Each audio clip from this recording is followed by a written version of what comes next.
Hi friends, Sheeja's tasty കിച്ചണിലേക്ക് സ്വാഗതം. ഞാനിന്ന് തയ്യാറാക്കാനായിട്ട് പോകുന്നത് മുന്തിരി ജ്യൂസാണ്.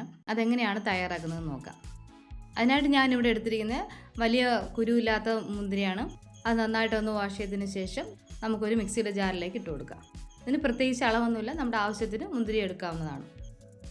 ഇതാദ്യം ഞാൻ വാങ്ങിയ സമയത്ത് തന്നെ ഇത് കുറച്ച് ഉപ്പും മഞ്ഞളും കൂടെ ഇട്ട് ഒരു അരമണിക്കൂർ, ചിലപ്പോൾ 1 മണിക്കൂർ ഇങ്ങനെയൊക്കെ വെള്ളത്തിലിട്ട് വച്ചതിന് ശേഷം മാറ്റിയതാണ്. അതിനുശേഷമാണ് ഞാനിവിടെ ജ്യൂസ് അടിക്കാനായിട്ടുള്ള സമയത്ത് ഒന്നും കൂടെ നന്നായിട്ടൊന്ന് വാഷ് ചെയ്തിട്ടാണ് എടുക്കുന്നത്. ഇനി നമുക്ക് ഒരു മിക്സിയുടെ ജാറിലേക്ക് ഇട്ട് കൊടുക്കാം. ഈ ജ്യൂസ് നല്ല ഹെൽത്തി ആയിട്ടുള്ള ഒരു ജ്യൂസാണ്. HB ലെവലൊക്കെ കൂടാനും ശരീരത്തിൽ നല്ല നിറം വയ്ക്കാനും എല്ലാം നല്ല ജ്യൂസാണിത്. അതുകൊണ്ട് നിങ്ങളെല്ലാവരും ഇത് ട്രൈ ചെയ്ത് നോക്കണം. ഇനി നമുക്ക് ആവശ്യത്തിനുള്ള പഞ്ചസാര ചേർത്ത് കൊടുക്കാം.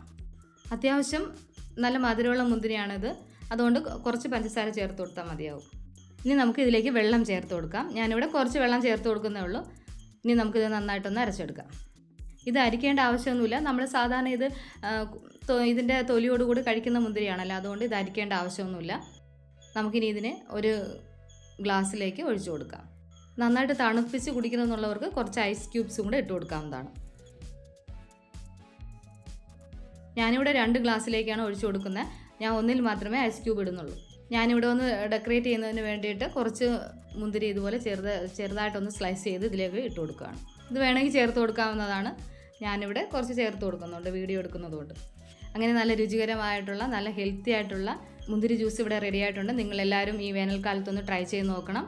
ഇഷ്ടപ്പെട്ടാൽ ലൈക്ക് ചെയ്യണം, ഷെയർ ചെയ്യണം, സബ്സ്ക്രൈബ് ചെയ്യണം. താങ്ക്